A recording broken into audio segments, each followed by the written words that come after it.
Los secretos de Darcy Quinn en la FM.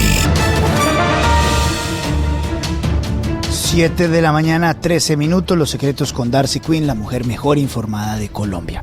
Bueno, doña Darcy, ¿qué de nuevo se conoce sobre la presencia de José Fernando Petro en la cárcel Picota de Bogotá? ¿Cuáles son las gestiones de paz que dijo que estaba haciendo? ¿Qué se sabe sobre todo esto, Darcy? Luis Carlos, en la emisora W, donde se iba Gustavo Petro, él reveló ayer que su hermano estaba reunido con Iván Moreno, hermano de Samuel Moreno. Dijo textualmente: estaba hablando con Iván Moreno, él no es un narco, no es parapolítico, fue corrupto. Él está en un proceso muy interesante desde el punto de vista personal. Lo que Moreno nos ha sugerido es ser constructor de algo que he propuesto, que se llama el perdón social, y eso se está discutiendo dentro de las cárceles. Importante, ¿no? Ahí hay un punto interesante. Perdón social, ¿qué? ¿Perdón de penas? O bueno, una cosa es el perdón social y el otro tema es perdón de penas. ¿Para quiénes? ¿Para actos de corrupción?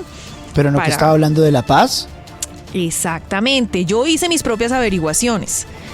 Ajá. El señor José Fernando Petro realmente entró a la cárcel La Picota con la autorización de un señor que se llama Germán Chaparro. ¿Quién es Germán Chaparro? Exalcalde de Villavicencio, condenado a 39 años de prisión por el asesinato de otro exalcalde también de Villavicencio, Omar Roballo. Ahora, entonces, ¿qué está pasando? Entró con la autorización de una persona, se reunió con Iván Moreno, ¿y quién más? Pues estamos hablando de un pabellón donde hay varias personas vinculadas, sobre todo políticos, que están detenidos, vinculados con la parapolítica, con temas de narcotráfico, con temas de corrupción. Quedan muchas preguntas, Luis Carlos, sobre lo que realmente estaba haciendo el hermano de Gustavo Petro en la cárcel La Picota. Es decir, hasta ahora no tenemos confirmación de ningún miembro, por ejemplo, de reunión con ningún miembro del ELN, que es lo que estábamos pensando. Entonces estamos hablando de procesos de paz ¿de qué? ¿Paz con quién? ¿O realmente estaba buscando también votos y alianzas con personas al margen de la ley, como han dicho desde otras toldas, obviamente desde otras campañas? Caramba. Se necesita que sean totalmente claros frente a este tema. Porque el señor Juan Fernando Petro, José Fernando Petro, hermano de Gustavo Petro, sí está vinculado con la campaña de Gustavo Petro, está constantemente en actos, acompañándolo, sí es una persona que pertenece a la campaña, que está yendo a la cárcel Picota y que se está reuniendo con gente que está al margen de la ley y castigada y condenada por hechos, obviamente, que están rompiendo la ley. El señor Samuel Moreno no tiene nada que ver con la paz. Ahora le pregunto, este señor Germán Chaparro, exalcalde de Villavicencio, condenado a 39 años por el asesinato del también exalcalde Omar Roballo, ¿cómo y por qué logra darle autorización al hermano de Gustavo Petro para que entre a la cárcel? Pues tiene que haber un conocimiento, ¿no? Tiene que haber alguna amistad previa para que lo ponga en su lista y él pueda entrar a la cárcel Picota, que entrar a una cárcel no es ningún delito. Pero en medio de una campaña presidencial, Luis Carlos, sí es muy importante hacer claridad sobre lo que se está haciendo en esa cárcel. Bueno, y sobre todo de la manera en que se han manejado en Colombia algunas visitas a la cárcel. Pues porque si uno lo que está es prometiendo reformas para que se reduzcan las penas de estas personas que están ahí, pues eso sí es muy complejo. ¿Y a cambio de qué? No, eso es muy preocupante. No, Darcy, esto que usted nos cuenta hoy no es preocupante, es escalofriante. ¿Qué está haciendo el hermano de Gustavo Petro hablando con uno de los personajes más corruptos de Colombia? ¿Cuál es la conversación que tiene con Iván Moreno, hermano de Samuel Moreno? ¿Qué está haciendo en esa parte de la cárcel donde están todos los políticos corruptos del país que se han podido capturar, porque la mayoría están afuera vivitos y coleando? ¿Qué tiene que ver eso con la paz? Porque es que el hermano de Gustavo Petro había dicho que esto tenía que ver con la paz. ¿Y cómo es este cuento del perdón social que llama Gustavo Petro? ¿Perdón social? Hombre, yo no sé, pero esto está muy raro. Luis Carlos. Eso es rebaja de penas para temas de corrupción, por ejemplo.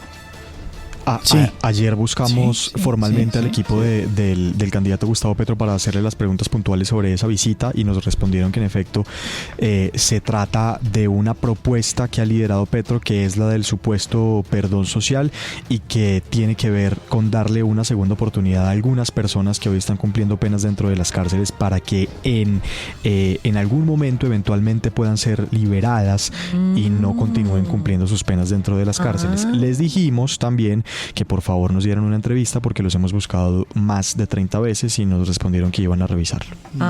Pero qué interesante. Luis Carlos, es que Juan, la impunidad de la que han gozado los comandantes de las FARC ha sido un pésimo precedente en la sociedad colombiana.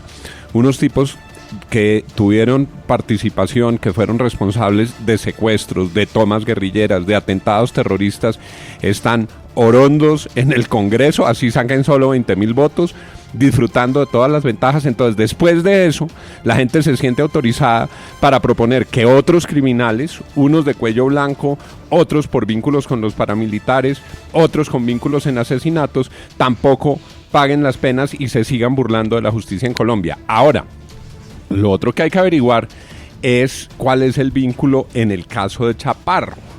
El caso de Chaparro fue el asesinato de Omar López Roballo y eso tenía que ver con el bloque Centauros de los paramilitares en los Llanos, con Miguel Arroyave, con todo ese grupo paramilitar que fue tan fuerte del Piedemonte hacia el oriente.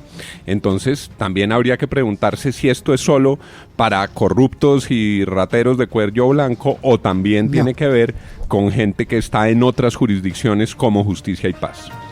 Darcy, Señor. la pregunta aquí clara es, ¿Gustavo Petro está trabajando en una amnistía para corruptos en Colombia? No, pues esto sí es un proceso de paz para corruptos, imagínese. ¿Un proceso de paz para corruptos? Yo no sé qué pensarán personas como Claudia López, Angélica Lozano, que llevaron el estatuto anticorrupción, hicieron toda una consulta al respecto. Fuera de eso, cuando aquí se ha tratado es de, al contrario, endurecer las penas contra la corrupción, que es el cáncer mayor de este país. Y ahora nosotros estamos hablando de perdón y olvido para corruptos. Con razón. Entonces ahí uno entiende las cercanías de ciertos personajes indicados de severos actos de corrupción aún no condenados en Colombia a la campaña Gustavo Petro. Están haciendo todos fila. Pues si hay un proceso de paz, una amnistía de corruptos. No, y uno en la cárcel van y le prometen eso, pues imagínese. No, pues imagínese. No, esto sí mueve me los parece boticos que le quedan por allá en las regiones, a ver. Para recibir la muy comunión. grave. Muy grave. No, pues claro. Pues sí. Sí. ¿Cómo es la fórmula papal cuando exime de los pecados a los pecadores? Urbi et orbi para los corruptos. Urbi et orbi. No, qué barbaridad. 7:21, esto es la FM, las noticias como son. Los secretos de Darcy Quinn en la FM.